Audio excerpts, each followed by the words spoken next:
My name is Adam Simon, and you're listening to The Resource Revolution.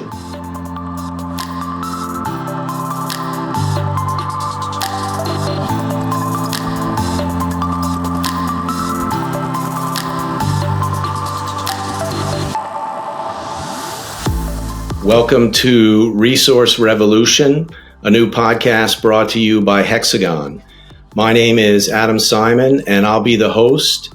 And my goal over the next few months is to do a deep dive into the world of mining, to look at all aspects of mining, from how we mine, how we are transforming mining, how we're making mining safer, mining's impact on the environment. When we think about mining through the lens of the energy transition, through agriculture, through transportation, I want to make sure that everyone who's listening has a sense of where mining is important, why mining is important, and how mining is important.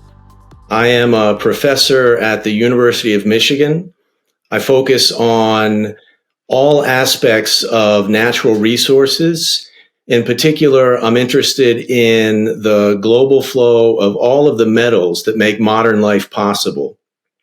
And among the things that I'm interested in is how natural resources play a role in economic development, how natural resources contribute to economic development and then intersect with social and economic mobility for the citizens of different countries. I am very interested in responsible mining. We hear a lot in the news now about sustainable mining, responsible mining, and a lot of people want to know, what does that mean? What do we mean when we say a company is engaged in responsible mining? If I ask myself when I think I became interested in mining natural resources or deposits, I can trace it to the 6th grade when, during the geography part of that class in 6th grade, we spent a lot of time talking about the Stone Age, the Copper Age, the Bronze Age, the Iron Age. And I remember thinking at the time how interesting it was that societies, as they evolved in Asia, in Mesopotamia, in parts of Europe, in the Americas, in Australia, much of what drove trade among various groups of humans around the world was the location of natural resources. And we usually think about natural resources in terms of proximity to oceans and rivers, which would be sources for transportation and sources for fish. We think about proximity to freshwater lakes and ponds that would have been important for drinking water. And what I was really interested in was the location of different mines in the ancient world. So if you close your eyes and you imagine looking at a map of ancient Mesopotamia, today we think about the countries Turkey, Iraq, Iran, Syria, and others. But imagine you went back to ancient Iran, what we call Persia, in the 2nd millennium BCE. On the map, you would see dozens of X's all over ancient Persia. And each one of those X's on the map was the location of copper ore that humans literally tripped over. This was before we had any modern technology to look for copper buried beneath the Earth's surface.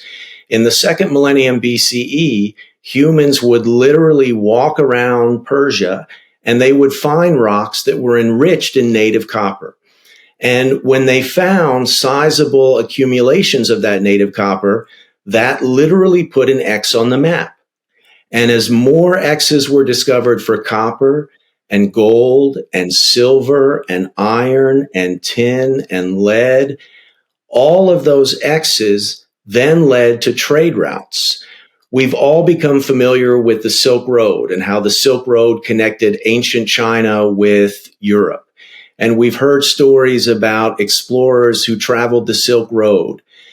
Well, when we think about metals and how we have mined them throughout the world over the last several thousand years, those metals led to the trade routes that connected humans.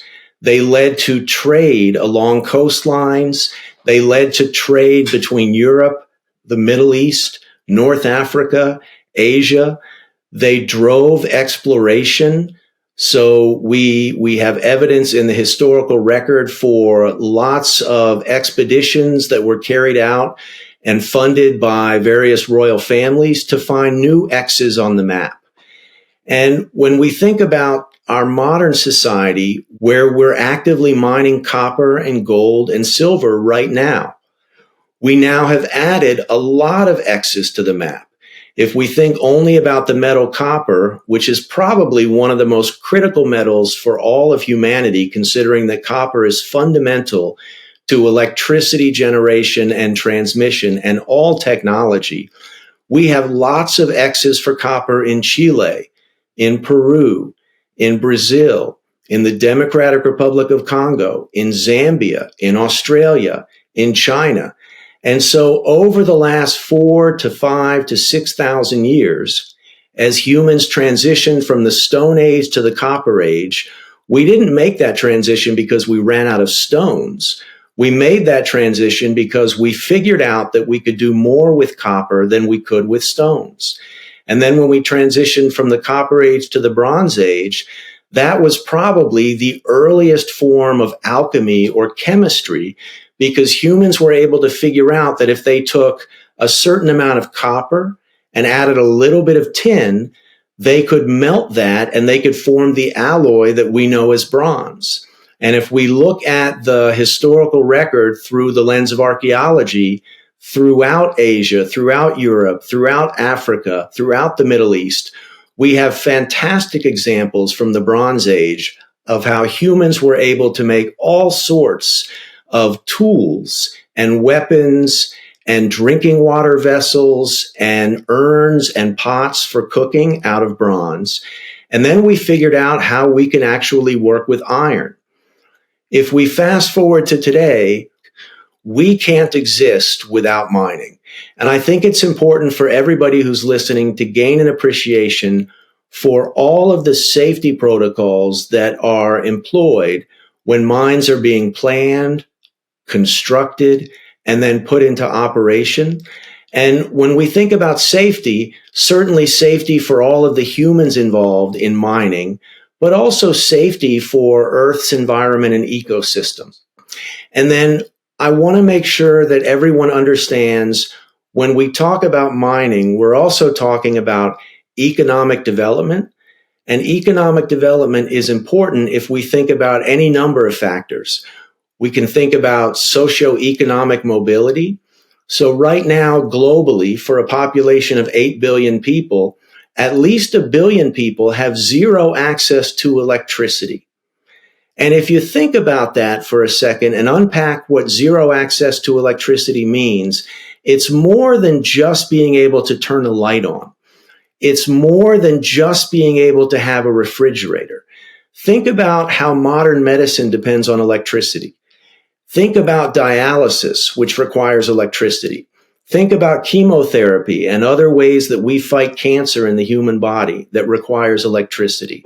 We know that access to electricity improves economic outcomes for local populations as well as national economies. And so I want to make sure that everyone who's listening has an appreciation for why we need to mine in order to achieve the UN Sustainable Development Goals. I think all of us can agree that modern society, for most people, is a really good thing. But we still have a lot of work ahead of us to make sure that everyone around the world enjoys all of the benefits of the technology that is made possible by mining metals. So if I go back to asking everybody to close their eyes and picture that map of Mesopotamia with X's on the map, we now have X's on all 6 continents where mining is allowed. We have a pretty good idea of where the X's on the map are, but we're also continually trying to find new X's. And that really gets to exploration for different types of metal ore deposits that are buried beneath Earth's surface. 100 feet, 1,000 feet, 10,000 feet. There are gold mines today in South Africa that are on the order of 3 miles deep. So we know that over the next several decades, in order to achieve the energy transition, in order to achieve the United Nations Sustainable Development Goals, we will have to continue mining. We will have to get much better at finding new X's on the map that we can develop into operating mines in order to provide all of the metals for society that I think makes society today absolutely wonderful.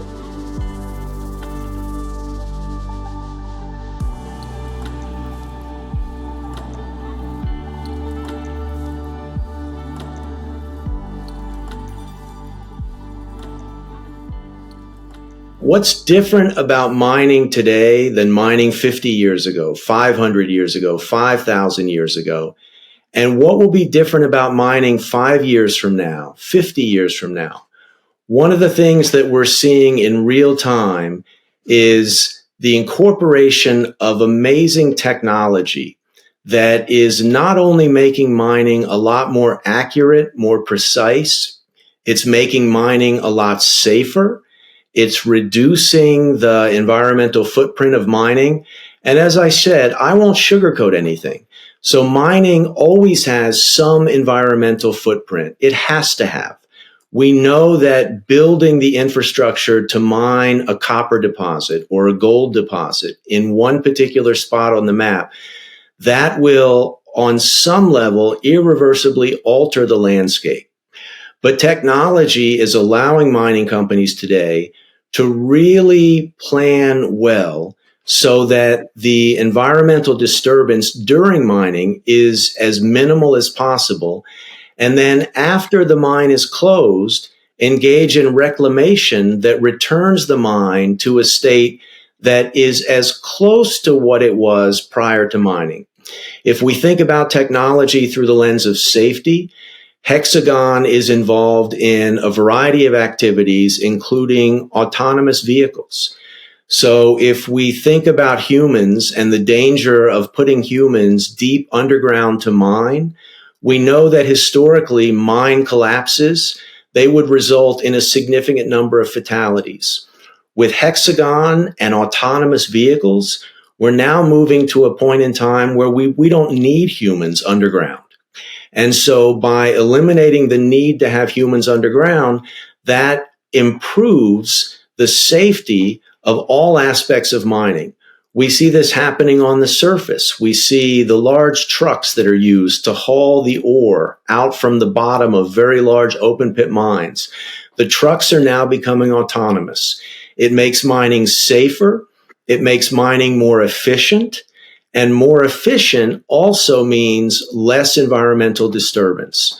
So one of the things that excites me about partnering with Hexagon for this podcast is the ability to talk with truly global experts in all areas of technology that are really making a positive impact on mining.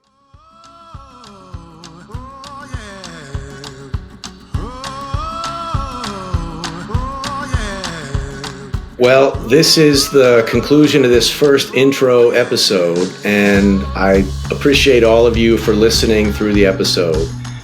You can also follow us on our socials, Hexagon Mining on Instagram, LinkedIn, and YouTube.